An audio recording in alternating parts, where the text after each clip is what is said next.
Assalamualaikum warahmatullahi wabarakatuh. Waalaikumsalam warahmatullahi wabarakatuh. Bismillahirrahmanirrahim. Alhamdulillahi rabbil alamin. Wassalatu wassalamu ala asyrafil anbiya wal mursalin Nabiyyina Muhammad wa ala alihi wa sahbihi ajma'in. Amma ba'd. Semoga Allah subhanahu wa ta'ala yang kumpulkan kita di tempat yang barakah ini, kumpulkan kita lagi bersama Nabi Muhammad sallallahu alaihi wasallam di syurga di Al-Firdaus Al-A'la. Dan semoga Allah subhanahu wa ta'ala menjadikan kita Ahlul Quran, karena Nabi sallallahu alaihi wasallam bersabda, Ahlul Quran adalah keluarga Allah dan orang-orang yang khususnya. Saudara-saudaraku yang dirahmati oleh Allah subhanahu wa ta'ala, kita lanjut hukum-hukum tahara dan salat. Bagaimana kita wudu, bagaimana kita istinja, bagaimana kita salat. Karena seperti kita bilang, salat itu tiang agama. Salat itu amalan yang paling besar setelah tauhid. Salat itu amalan yang menghapuskan dosa. Dan salah satu syarat untuk salat itu menjadi sah, yaitu tahara. Tahara badan, tahara tempat dan yang lain. Kita lanjut, kita sampai adab-adab masuk kamar mandi, atau adab-adab buang air kecil dan buang air besar, dan istinja, yakni bersihkan setelah buang air besar dan buang air kecil. Bagaimana caranya sesuai sunnat Nabi Muhammad sallallahu alaihi wasallam. Awalnya, tempat yang kita buang air kecil atau buang air besar, tempat itu ada larangan pada beberapa tempat dari Nabi Muhammad sallallahu alaihi wasallam. Yang pertama, tidak boleh buang air besar atau buang air kecil di pinggir jalan atau di tempat yang atasnya ada pohon, ada bayangan maksudnya. Kenapa Nabi sallallahu alaihi wasallam bersabda, ittaqu al-la'anain atau al-li'anain. Sahabat bertanya, wa ma al-li'anan ya Rasulullah? Nabi sallallahu alaihi wasallam bersabda, alladhi yatakhalla fi tariqin nas atau fi dhillihim. Yani ittaqul la'anain. Nabi SAW bersabda, jangan buang air kecil atau buang air besar di tempat la'anain. Apa la'anain? Yaitu dua tempat yang mungkin orang dapat laknat karena buang air kecil atau air besar di tempat itu. Yang pertama, alladhi yatakhalla fi tariqin nas, yakni di pinggir jalan. Orang jalan, di pinggir jalan, manusia jalan, tiba-tiba ada kotoran manusia seperti itu. Ini buat susah untuk manusia, baunya dan tidak bersih. Ada binatang-binatang, ada lalat, macam-macam. Dan tempat ada panas, orang mau di bawah pohon atau sebelah dinding untuk selamatkan dirinya dari matahari. Ada orang buang air kecil atau buang air besar. Dua tempat itu tidak boleh. Ini yang pertama. Jadi kalau mau buang air kecil atau buang air besar, harus tempat jauh, bukan di pinggir jalan atau tempat yang manusia bisa selamatkan diri mereka dari matahari. Al-la'anain kita bilang dua urusan yang mungkin menjadikan orang dapat laknat. Yang kedua, Nabi SAW larang kita buang air besar atau buang air kecil di lubang yang di bumi. Ini bumi, ada lubang, orang bilang ya ini tempat sesuai. Dia buang air besar atau buang air kecil di tempat itu. Tidak boleh. Kenapa? Karena mungkin dalam dia ada binatang. Binatang yang mungkin contohnya ular.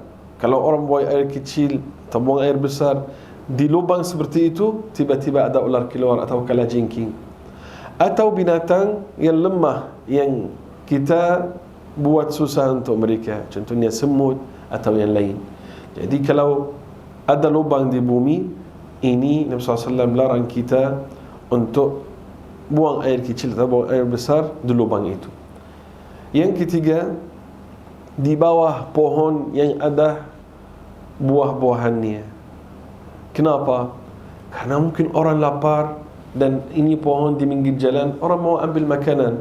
mau ambil mangga, mau ambil apa-apa, pisang, tiba-tiba ada bau busuk seperti itu karena orang buang air kecil atau buang air besar di bawahnya. Yang berikutnya al-ma' ar-rakid, yakni air yang tidak bergerak. Contohnya laut atau sungai, bukan laut atau sungai, tapi air yang tidak jalan, tidak mengalir.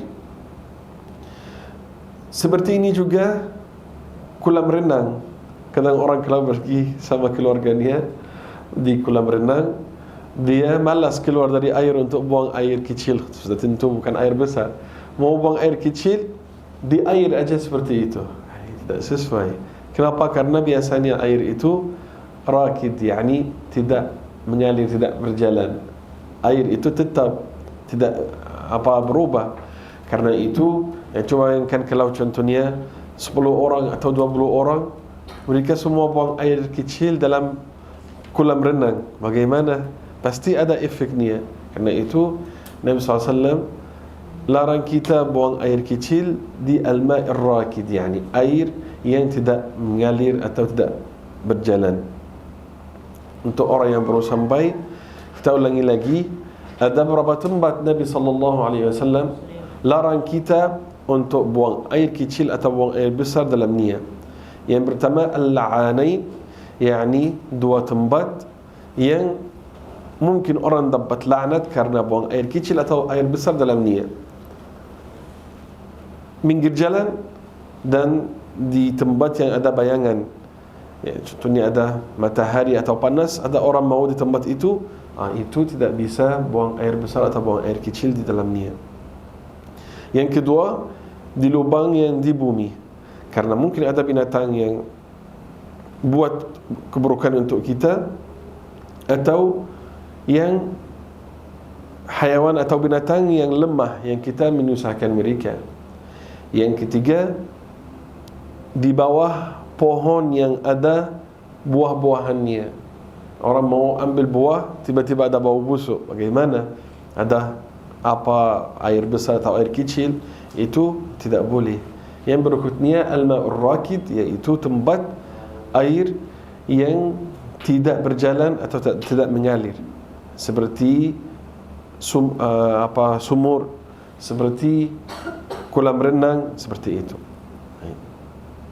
Ada satu lagi, tidak bisa buang air kecil atau buang air besar, salah satu adab di depan manusia. Walaupun tempat sudah siap untuk ini, contohnya tempat badan basir, orang di depan manusia buang air kecil. Sekarang kita mungkin lihat ini di pinggir jalan. Waktu orang di jalan kemana-mana, orang di pinggir jalan dan buang air kecil, buang air besar seperti itu tidak bisa, tidak boleh. Itu buat orang dapat azab. Seperti itu juga, wallahu a'lam, kalau masuk mall, ada satu tempat untuk buang air kecil sambil berdiri seperti itu buat lelaki, sudah tentu. Kalau masuk tempat lelaki di mall, ada lihat lelaki seperti itu, saling lihat orang yang buang air kecil seperti itu. Nabi SAW bersabda ketika berjalan sebelah dua kubur, innahuma la yu'azzaban, dua kubur itu dapat azab.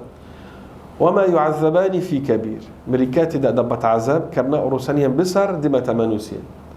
Amma al-awwal fakana yamshi baina an-nas bin namimah, yang pertama jalan di antara manusia dengan namimah. Jika untuk satu orang ngomong, fulan itu ngomong tentang kamu, kamu bohong. Kemudian bagian lain, fulan itu ngomong tentang kamu, kamu malas. Dia pergi untuk yang lain lagi, fulan itu ngomong tentang kamu, kamu tidak paham, tidak bisa paham. Pergi untuk orang lain, seperti itu namanya namimah. Merusakkan hubungan di antara orang Muslim dengan namimah itu. Pergi untuk orang ini ngomong, fulan ngomong tentang kamu begini. Dan orang seperti itu diketahui.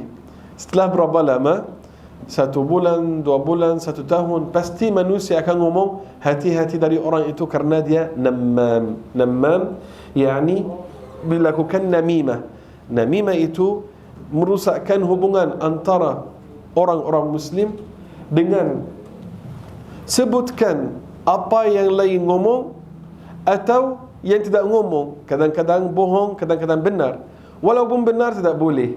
Contohnya Kalau saya sama satu orang Muslim, dia bilang untuk saya, tahu fulan itu dia bodoh, tidak bisa faham. Kalau ulangi banyak kali, akhirnya tidak bisa faham.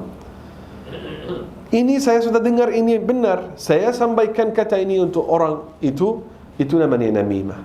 Walaupun dia ngomong. Jadi namimah itu menjadikan orang dapat azab dalam kubur. Kalau kita sudah tahu ini, ketika kita mau ngomong sesuatu dari mulut kita untuk orang, tentang orang lain, dia ngomong tentang dia, kita akan hati-hati, kita tidak akan buat, karena dapat azab di kubur. Itu yang pertama. Yang kedua, wa ammal akharu, ada 3 riwayat. Fakana la yastanzihu, fakana la yastabri'u, fakana la yastatiru. Yani tidak sembunyi kalau buang air kecil. Mau buang air kecil di depan manusia saja. Tapi ada kecualian maksudnya, yaitu apa? Contohnya kalau orang di pinggir jalan, di jalan seperti itu, atau di jalan tol atau apa, ada seorang lelaki contohnya ada diabetes, kencing manis. Orang yang punya sakit kencing manis itu, semoga Allah selamatkan kita semua dan memberi kesembuhan untuk semua orang Muslim yang sakit. Kalau orang seperti itu, dia tidak tahan lama, dia mau kamar mandi, bagaimana?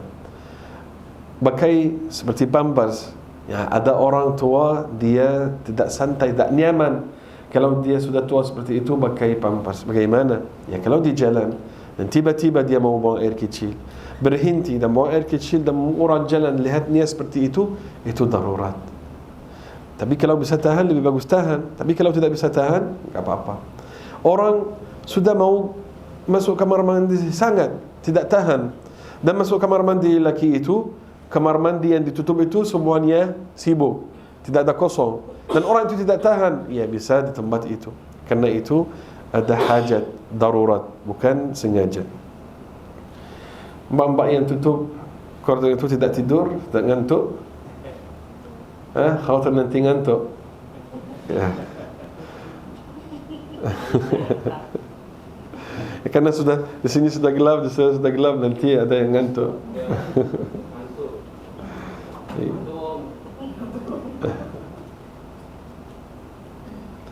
Kalau masuk kamar mandi, ulama berkata salah satu adab masuk dengan kaki kiri dan keluar dengan kaki kanan. Orang masuk kamar mandi, ulama berkata masuk dengan kaki kiri dan keluar dengan kaki kanan,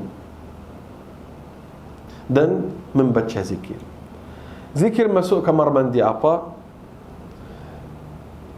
Waktu mau masuk, Bismillah, Allahumma inni a'udhu bika minal khubithi wal khaba'ith. Saya pasti kita semua hafal, tapi saya pasti juga bukan kita semua membaca zikir itu waktu masuk kamar mandi. Pasti semua hafal, ya itu pasti. Bismillah, Allahumma inni a'udzubika minal khubuthi wal khaba'ith. Tapi apakah semua orang sebelum masuk kamar mandi baca zikir itu? Seperti banyak orang hafal zikir masuk masjid dan keluar dari masjid. Banyak orang hafal zikir sebelum tidur. Banyak orang hafal zikir pagi petang. Tapi itu ada ghaflah. Apa ghaflah itu? Yani lalai.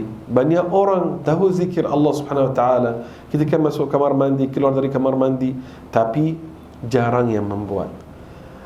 Apa manfaat zikir itu? Artinya Bismillah, dengan nama Allah aku masuk kamar mandi. Allahumma inni a'udhu bika minal khubithi wal khaba'ith. Artinya, ya Allah, aku berlindung dengan engkau dari al-khubith wal khaba'ith. Al-khubth itu jin yang lelaki, al-khaba'ith jin yang perempuan. Jadi tempat itu tempat jin, memang tempat syaitan. Tidak bisa di kamar mandi ngobrol, tidak bisa di kamar mandi baca Quran, tidak bisa di kamar mandi macam-macam. Orang masuk kamar mandi mau buang air kecil, buang air besar dan keluar, hajat dia di kamar mandi seperti itu saja, paling mandi. Jadi waktu masuk kamar mandi itu ada jin, jin lelaki dan jin perempuan. Jin lelaki itu al-khubth, satu khabith, banyak jam khubth. Wal khaba'ith, kalau satu jin perempuan, khabithah. Jam'nya, banyaknya khaba'ith. Jadi baca zikir itu, insya-Allah Allah Subhanahu wa taala selamatkan kita dari jin. Dari jin untuk tidak kacau kita seperti itu. Dulu waktu saya di Mesir, ada teman keluarga saya juga yang membaca Quran ruqyah untuk orang yang kena jin. Ada satu perempuan datang, waktu itu saya masih kecil. Perempuan itu datang dan bilang untuk orang keluarga saya itu, teman itu, saya kena jin. Saya ada gangguan jin, ada jin masuk dalam badan saya. Dia suruh dia duduk, kemudian dia mulai baca. Tiba-tiba jin itu ngobrol depan saya dengar suaranya. Dan dia bilang, kenapa kamu masuk dalam perempuan itu? Katanya, dia jatuh atas saya di kamar mandi. Dia bilang dia sengaja. Katanya tidak sengaja, tapi dia jatuh atas saya dan anak-anak saya, katanya. Jadi baca zikir itu, dia bilang kalau baca a'udzubillahi minal khubuthi wal khaba'ith bagaimana? Kita akan pergi, katanya. Atau kita tidak bisa kacaunya. Jadi zikir itu selamatkan orang dari jin. Banyak zikir selamatkan kita dari gangguan jin. Kadang-kadang perempuan, khususnya perempuan bilang, lelaki juga banyak. Dia bilang, waktu saya tidur itu tidak bisa, ada gangguan macam-macam. Waktu saya mau baca Quran tidak bisa. Banyak kejadian karena tidak ada zikir. Ada satu ulama di Mesir, dia baca juga Quran untuk orang yang kena jin, ada jin dalam dia. Kemudian waktu dia membaca, jin itu ngobrol sama dia, ngobrol sama syekh itu. Dia bilang apa? Saya setuju keluar dari orang itu, tapi dengan satu syarat. Syekh itu bilang, syaratnya apa? Dia bilang, saya masuk di kamu, saya keluar darinya, masuk dalam kamu. Kata syekh itu, siap, saya setuju. Keluar darinya dan masuk dalam saya. Katanya, syekh ini, katanya. Kenapa? Katanya, kenapa? Dia bilang, kamu sendiri tahu saya tidak bisa. Syekh tahu, tapi tanya jin itu. Ya, kenapa? Dia mau pasti itu. Apakah jin itu tahu atau tidak? Dia bilang, kenapa? Karena, dia bilang, karena kamu membaca La ilaha illallah wahdahu la syarika lah lahul mulk wa lahul hamd wa huwa ala kulli syai'in qadir 100 kali pagi tadi. Nabi SAW bersabda, barang siapa yang membaca La ilaha illallah wahdahu la syarika lah lahul mulk wa lahul hamd wa huwa ala kulli syai'in qadir 100 kali, itu ya pahalanya 100 kebaikan dan 100 kejahatan diampuni, dan dia seperti membebaskan 4 budak dari anak Ismail. Selain daripada ini, dan tidak ada jin kacau nia atau dekat untuk nia hari itu. Tidak ada syaitan. Wala yaqrabuhu syaitan fi yaumihi hadha. Yani tidak ada syaitan dekat pun untuk orang itu dalam satu hari ini. Baca la ilaha illallah wahdahu la syarika lah lahul mulk wa lahul hamdu wa ala kulli syai'in qadir 100 kali. Syaitan itu ngomong untuk dia, jin itu ngomong, kamu sendiri tahu saya tidak bisa. Syekh itu bilang, sadaqa Rasulullah, telah benar Nabi sallallahu alaihi wasallam. Kalau coba la ilaha illallah wahdahu la syarika lah lahul mulk wa lahul hamdu wa huwa ala kulli syai'in qadir 100 kali, mungkin berapa kali, berapa menit, 5 menit, 10 menit. Ya, dah banyaknya. Baca zikir 10 menit. La ilaha illallah wahdahu la syarika lah lahul mulku wa lahul hamdu wa huwa ala kulli syai'in qadir. La ilaha itu 100 kali. Ya Allah, panjangnya, lama. Kalau pegang HP 1 jam enak, tidak rasa susah, kan? 2 jam juga masih boleh. 3 jam enak, tak ada masalah. Baring atas kasur, telefonnya sudah. Setelah bangun subuh, sebelum kerja bisa guna. Bukan bisa, harus buka HP. Betul enggak? Saya tanya, ada di sini yang bangun buka matanya tidak cari HP? Ada yang seperti ini? Kalau ada yang seperti ini luar biasa, lelaki maupun perempuan. Tidak ada. Saya pasti tidak ada. Buka matanya, harus cari HP di mana. Harus. Sama HP lama tidak bosan. Kalau lihat YouTube atau status WhatsApp, sekarang status itu atau Reels itu musibah besar di zaman ini juga. Di WhatsApp ada status, di Facebook ada status dan Reels, di YouTube ada, Instagram ada, TikTok ada. Ini ada apa yang tidak ada lagi? Habis di sini masuk sini, habis sini masuk sini sampai umur kita habis sama status-status saja. Coba kalau orang suka bola dan suka drama dan suka, ini dah tidak habis. Satu kali bola, satu kali drama, satu kali film, macam-macam, status macam-macam. Itu menghabiskan waktu dan buat umur itu habis di urusan yang tidak bermanfaat. Tapi kalau baca la ilaha illallah wahdahu la syarikalah, lahul mulku wa lahul hamdu wa huwa ala kulli syai'in qadir 100 kali, untuk dapat pahala, untuk menghapuskan dosa kita, untuk selamatkan diri kita dari syaitan, itu susah. Ya, kalau susah, tak usah mengadu-adukannya. Ada syaitan, ada jin, ada gangguan, tak usah. Karena kita sendiri tidak menyelamatkan kita dari gangguan syaitan atau gangguan jin. Kita kembali untuk urusan kita. Waktu masuk kamar mandi, baca Bismillah, Allahumma inni a'udzu bika minal khubuthi wal khaba'ith. Jangan lupa. Ya, kalau lupa, bisa aja ada sekarang di toko-toko buku, atau buat sendiri print, atau tulis dengan tangan. Kalau malas pergi untuk print atau tidak ada printer di rumah, tulis aja dengan tangan Bismillah, Allahumma inni a'udzubika min khubuthi wal khaba'ith, dan nempel di pintu kamar mandi masuk. Itu insyaAllah tidak akan lupa, karena setiap kali buka, ia sudah baca Bismillah, Allahumma inni a'udzubika min khubuthi wal khaba'ith. Ada satu kali saya di rumah teman, dia buat ini Bismillah, Allahumma inni a'udzubika min khubuthi wal khaba'ith, tapi paling atas. Saya bilang, kamu waktu kamu masuk kamar mandi, kamu baca ini? Enggak. Ya, jauh lah, memang jauh. Letak tempat yang tolak tangan seperti itu, bukan minggir di apa dinding atau di atas di pintu, pasti tidak lihat. Ya, jadi letak di tempat yang kita bisa melihatnya. Waktu keluar, baca ghufranak. Ada ghufranak, alhamdulillahilladzi azhaba anni al-adha wa afani. Kalau susah untuk hafal, ghufranak aja cukup, boleh. Satu kata aja. Ghufranak, yakni minta dari Allah Subhanahu wa taala ampuni dosa kita. Kenapa? Karena kita tidak layak untuk istirahat seperti itu, tapi Allah Subhanahu wa taala mudahkan untuk kita untuk buang air kecil atau buang air besar. Itu racun dalam badan. Subhanallah, Harun al-Rashid ditanya, ada satu orang ulama sebelah dia, kemudian Harun al-Rashid minum air, ada satu gelas, minum air.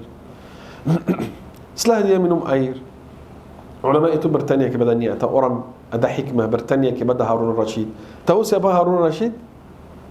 Harun al-Rashid itu sultan, raja yang hukum seluruh dunia. Ya, dia raja yang hukum semua dunia ini. Bukan semua orang Muslim di zaman itu. Enggak, beda. Maksudnya dia di zaman dia hukum semua negara Arab, hukum Eropa, hukum negara-negara Asia, Afrika, Amerika. Semua dunia itu di bawah tangan dia. Dia raja yang paling besar di dunia, yang bisa hukum semua dunia ini. Lebih besar dari Fir'aun. Fir'aun hanya hukum Mesir saja. Itu Harun al-Rashid itu raja yang hukum semua dunia. Sampai dia bilang, wahai awan, ni awan jalan, kamu jalan kemana? Mau turunkan hujan kamu di mana?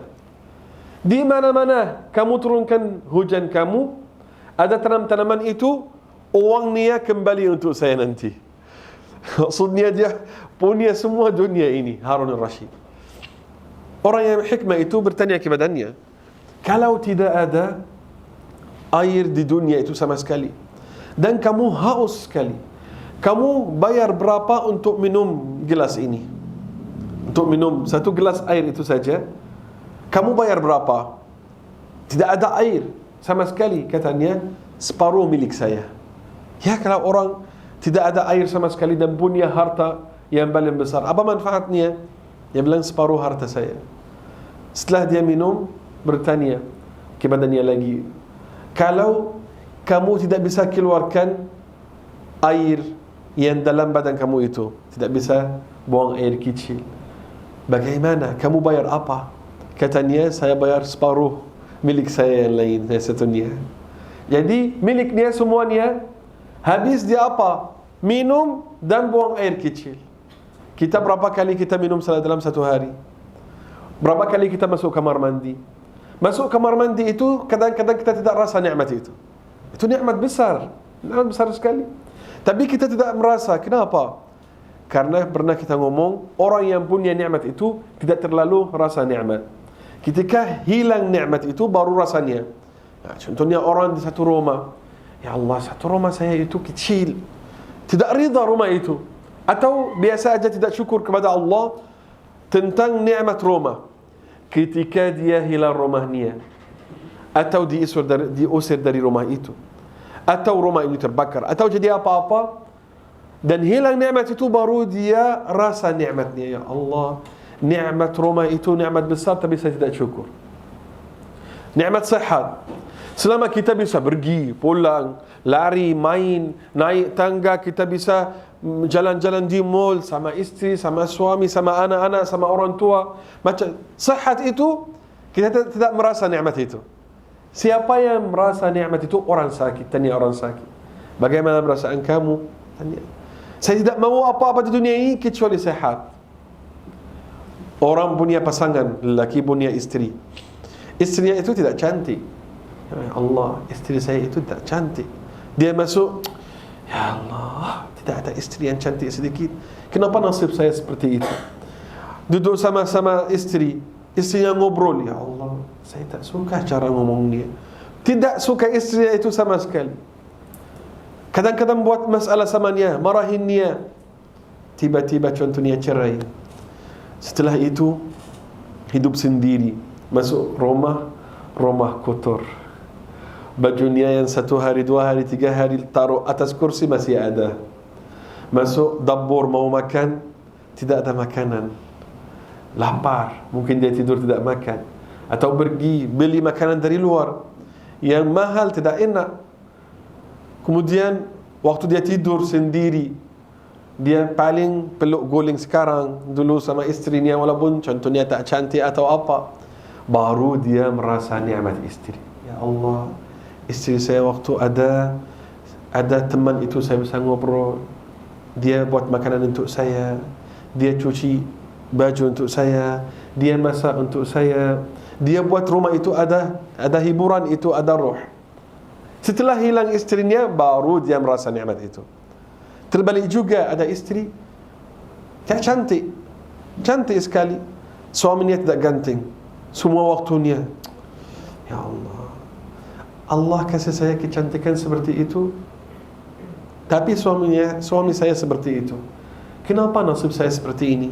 Dan dia lihat lelaki lain, dia bayangkan dirinya, kalau ini suami saya, suaminya miskin. Dia bayangkan kalau orang kaya itu suaminya. Sudah pisah setelah dia hidup sendiri. Atau nikah dengan orang lain yang hinakan dia, yang merendahkan dia. Karena orang lelaki itu, kalau nikah perempuan cantik yang mana-mana pun, tapi lelaki itu tidak ada agama, tidak akan menghormati istrinya. Karena semua perempuan itu sebetulnya, tanya lelaki yang mana-mana, perempuan itu buat lelaki hampir sama. Hampir sama. Nah, sampai Nabi SAW sendiri bersabda, barang siapa yang contohnya ada perempuan, dia mau nikah perempuan sangat karena contohnya seksi, badannya bagus, dia cantik sekali. Ini contoh. Dalam kebalannya itu, ya Allah, kalau ini istri saya, ya Allah, saya tidak tinggalkan dia sama sekali. Saya sama dia di rumah 1 hari, saya sama dia di kasur aja, tak pergi kemana-mana. Nabi SAW bersabda, barang siapa yang melihat sesuatu dari perempuan yang dia suka, lihat sesuatu di badan perempuan yang buat kacau lelaki itu, kacau fikiran lelaki itu, falyati ahlahu, dia pergi berhubungan sama istrinya, hubungan suami istri. Fa inna ma'aha mithlu alladhi ma'aha. Karena perempuan istrinya itu ada, dia punya sama dengan apa yang perempuan itu yang cantik itu punya. Tidak ada beda. Karena itu laki sama perempuan yang mana-mana cantik di dunia, setelah selesai hajatnya, sudah, betul enggak? Sudah, dah selesai. Walaupun cantik apa-apa, betul enggak? Laki paling cantik perempuan sama dengan paling buruk perempuan setelah selesai urusannya itu. Jadi apa yang akan panjang, apa yang akan lama? Akhlak, agama. Jadi kalau lelaki kaya atau ganteng menikah perempuan, tapi lelaki itu tidak ada takwa, tidak takut dari Allah, tidak ada agama, akan menghinakan perempuan itu, akan rendahkan dia. Baru dia ingat, ya Allah, suami saya yang dulu mantan saya, walaupun mukanya buruk contohnya, walaupun seperti Afrika, walaupun apa-apa pendek, walaupun apa-apa dia ngomong, tapi Masya Allah, akhlaknya bagaimana bagus, agamanya bagaimana bagus. Orang khususnya lelaki ya, tidak dihitung dengan badannya atau mukanya atau hartanya, tapi dengan akhlak dan agamanya. Seperti Abdullah bin Mas'ud. Kita tahu Abdullah bin Mas'ud enggak? Pernah dengar nama Abdullah bin Mas'ud? Itu sahabat Nabi SAW besar, sangat besar. Besar apa? Kedudukannya, agamanya. Abdullah bin Mas'ud naik atas pohon mau ambil kurma. Angin datang. Di zaman dahulu pakai gamis seperti saya pakai ini, bukan apa celana, tidak. Pakai gamis. Angin datang sampai kakinya dilihat. Sahabat lihat kakinya. Sahabat ketawa. Nabi SAW bertanya kepada mereka, kenapa kalian ketawa? Sahabat menjawab, min diqqati saqihi ya Rasulullah. Kita ketawa karena kaki Abdullah bin Mas'ud itu sangat kecil ya Rasulullah. Ya, kalau mereka ketawa, ulama berkata berarti bukan kecil biasa. Contohnya ada orang pendek kakinya kecil, bukan itu. Sangat-sangat kecil kakinya. Seperti contohnya anak kecil atau apa. Kecil sangat kakinya. Karena itu sahabat ketawa. Nabi SAW bersabda, kalian ketawa karena kaki Abdullah bin Mas'ud. Demi Allah, kaki Abdullah bin Mas'ud ini lebih berat pada hari kiamat dari gunung Uhud. Kaki Abdullah bin Mas'ud yang kecil itu, yang mungkin tak sampai 1 kilo itu dalam mata kalian, pada hari kiamat lebih berat dari gunung Uhud. Bagaimana imannya yang menjadikannya seperti itu? Ya, jadi orang bukan lelaki khususnya, bukan dengan badannya, bukan dengan, tapi dengan agamanya. Tanya perempuan yang mana-mana, apa yang kamu paling suka dari lelaki? Ya kalau tidak hidup sama lelaki, dia akan ngomong, ya kalau ganteng, kalau kaya, mobilnya bagus, macam-macam. Tapi kalau sudah tahu hakikat dunia itu, dia bilang lelaki yang menghormati saya. Yang waktu saya menangis itu, dia datang, ya kenapa kamu nangis? Ada apa? Kenapa kamu nangis? Mungkin urusannya yang buat dia nangis itu aneh sekali dalam mata kita, kan? Mungkin sangat aneh. Mungkin pernah ada contohnya suami, istrinya apa yang grab, yang tutup telefon itu dari belakang yang plastik itu, koyak aja, dia nangis. Kenapa kamu nangis? Iya, telepon saya itu yang tutup belakang itu sudah rusak. Ini aja buat kamu nangis? Iyalah. Nah, jadi saya ambil satu baru untuk kamu. Sudah. Dalam mata kita itu bisa seperti, ya aneh ya, karena itu aja nangis. Kenapa seperti itu? Mungkin satu perempuan nangis 1 hari karena temannya ngomong satu kata yang tidak sesuai untuk dia. Kamu bilang, kamu pergi aja, saya tak mau ngobrol sama kamu. Itu bisa buat satu perempuan nangis 1 hari. Ya kalau suami dia lihat dia nangis seperti itu, tanya kenapa kamu nangis. Nabi SAW bersabda, khairukum li ahli wa ana khairukum li ahli. Yani kalian yang sebaik-baik kalian yang paling baik sama keluarganya, dan aku paling baik orang sama keluarga saya. Ada orang sangat kaya di Mesir, dia ceritakan Dia bilang, isteri saya dapat telefon dari temannya yang sangat kaya juga. Dia naik seperti taksi atau Grab. Tiba-tiba ada telefon untuk sopir itu. Kan orang yang naik Grab atau taksi itu bukan kaya-kaya. Dia cari rezeki untuk keluarganya. Ini 20, ini 30, seperti itu. Kemudian dapat telefon dari istrinya. Ya, Assalamualaikum. Waalaikumsalam. Istrinya nangis. Kenapa kamu nangis seperti itu? Katanya, kamu kasih saya contohnya seperti 500.000. 500 jenis untuk pergi pasar beli barang. Saya masuk pasar, dicuri atau hilang uang itu, katanya. Sebenarnya uang itu sudah hilang. Padahal orang itu tidak kaya. Katanya apa? Karena itu aja kamu nangis? Enggak apa-apa sayang. Sudah.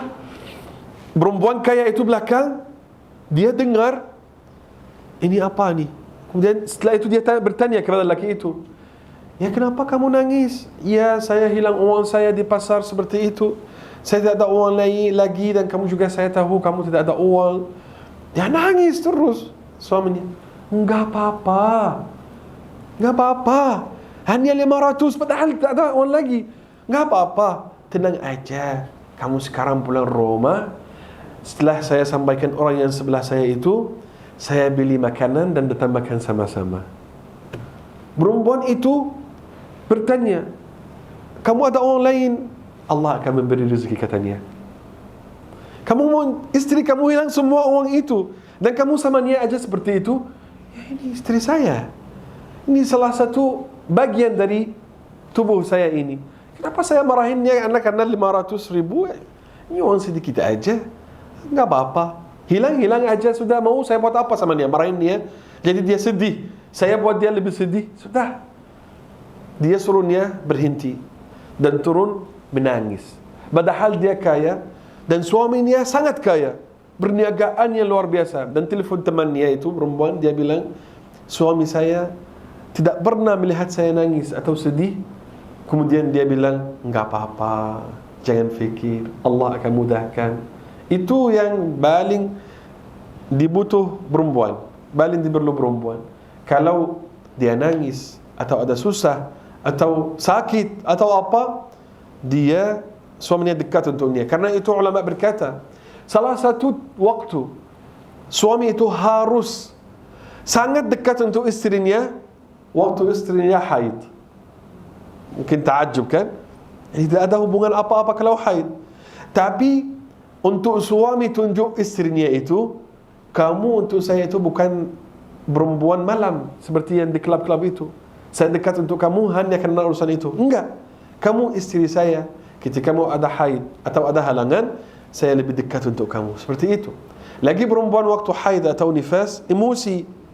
Banyak lelaki sekarang tidak faham. Itu masalahnya. Yang buat masalah, ya saya tidak ngomong perempuan itu bidadari, malaikat, tidak ada salah apa-apa. Tapi paling banyak lelaki juga tidak faham hakikat perempuan itu atau fisik perempuan itu bagaimana.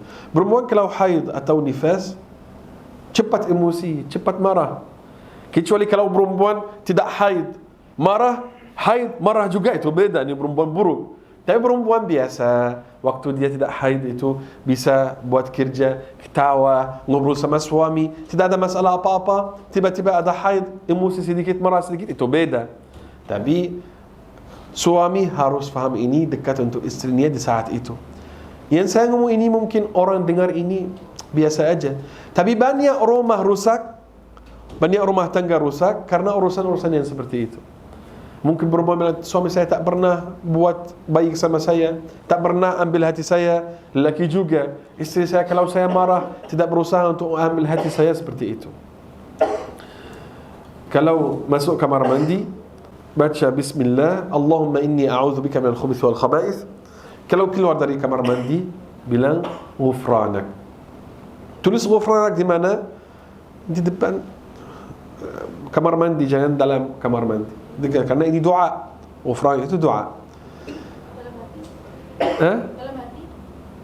Maksudnya saya tadi bilang kalau bisa print atau tulis untuk tak lupa. Waktu kita keluar itu, kadang kita lupa. Tulis di sebelah kamar mandi di luar atau seperti itu. Atau tidak usah lupa.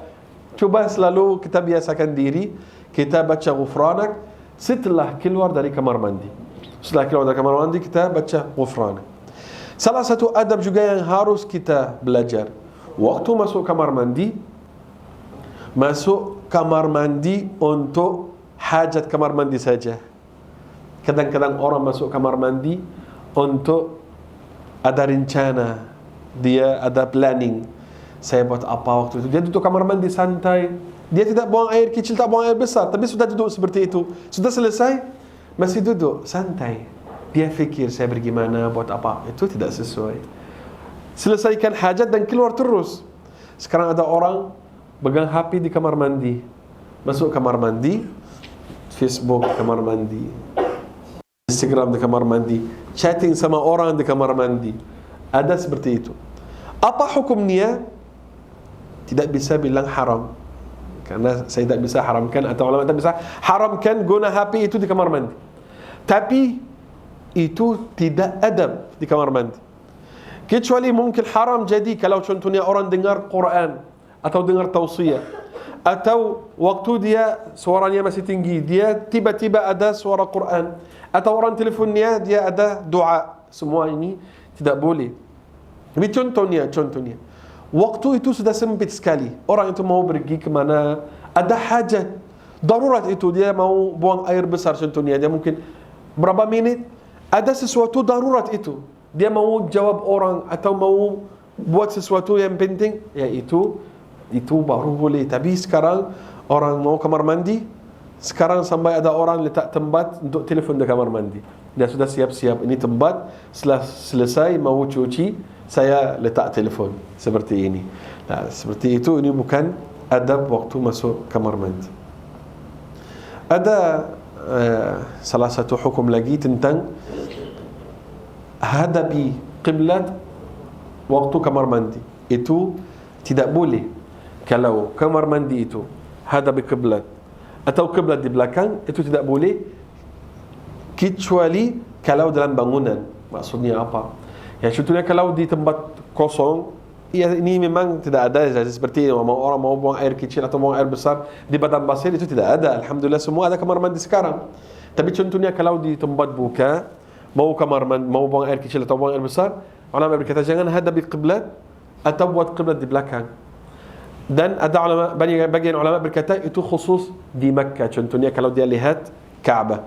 Tapi bagian ulama yang lain yang besar bilang walaupun jauh dari Makkah, contohnya di Indonesia, tempat kosong, ini qiblat, minggir sedikit di sini, jangan hadapi qiblat atau buat qiblat di belakang. Tapi kalau di rumah, itu kalau kamar mandi sudah dijadikan di hadapi qiblat, jangan runtuhkan, jangan rusakkan, bilang ini hadapi qiblat, tidak, karena itu dalam bangunan dan ada dinding sudah. Tapi kalau dari awal, kalau bisa tidak hadapi qiblat, itu lebih bagus. Ada orang, kadang-kadang orang yang tidak faham fiqh itu buat masalah besar. Dia dengar sedikit aja seperti itu, tidak dengar detailnya. Dia tidak bisa hadapi qiblat kalau buang air kecil atau buang air besar. Itu saja. Dia pergi untuk ibunya, saya mau runtuhkan semua kamar mandi di rumah ini. Kan di rumah di Mesir itu 3 tingkat, 4 tingkat. Dia mau rusakkan semuanya, mau pecahkan semuanya dan ganti. Dan itu susah sangat. Orang yang khususnya itu datang, dia bilang itu banyak uang tahu, dan harus pecahkan banyak dinding karena kurang waktu. Syekh di antara keluarga mereka itu, dia bilang bukan seperti ini sudah ada dinding, sudah kamu dalam rumah dan sudah tidak ada, bukan tempat terbuka seperti itu tidak ada masalah. Itu kalau hadapi qiblat. Yang berikutnya, orang yang mau bersihkan diri setelah selesai buang air kecil, buang air besar, mau cuci. Caranya bagaimana?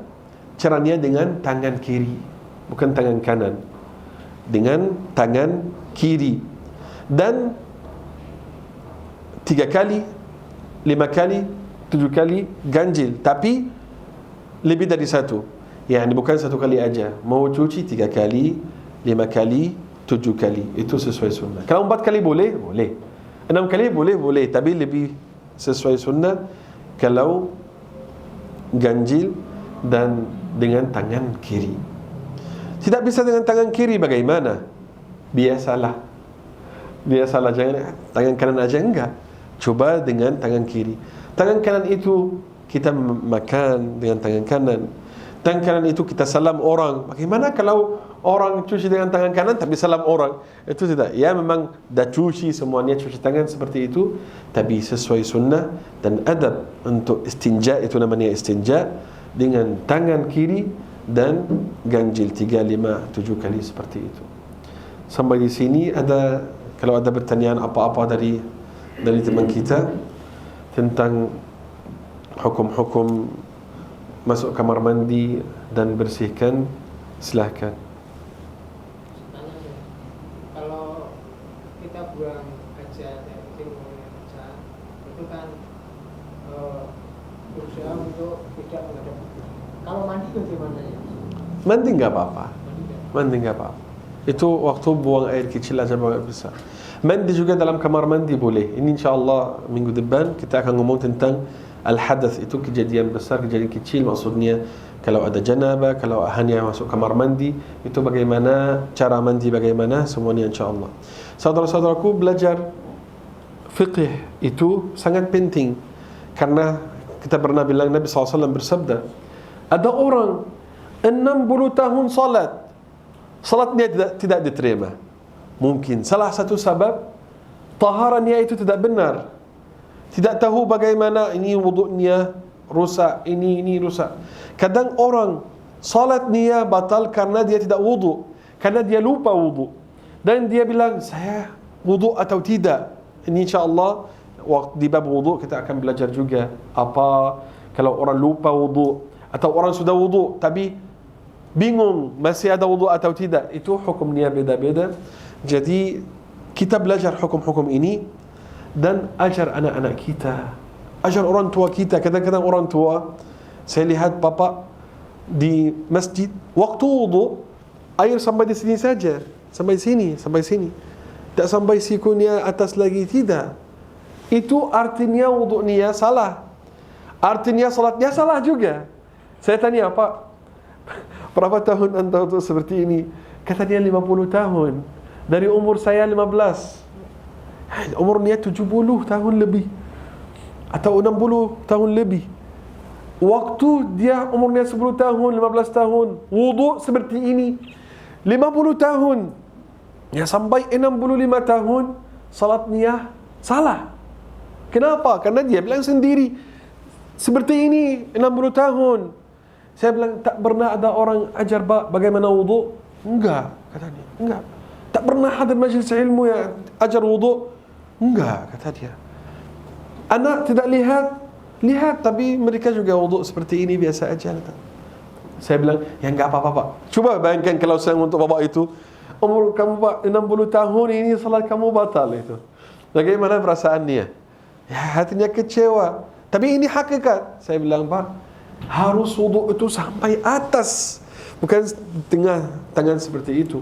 Ya, semoga Allah Subhanahu wa taala ajar kita ilmu yang bermanfaat, ilmu aqidah, ilmu fiqh dan yang lain yang buat kita lebih dekat kepada Allah Subhanahu wa taala, yang buat kita lebih paham agama kita, dan semoga Allah Subhanahu wa taala kumpulkan kita lagi dalam keadaan sehat dan baik, dan kumpulkan kita bersama Nabi Muhammad SAW di syurga di Al-Firdaus Al-A'la. Allahumma amin. Subhanakallahumma bihamdik, nashhadu an la ilaha illa ant, nastaghfiruka wa natubu ilaik. Assalamualaikum warahmatullahi wabarakatuh.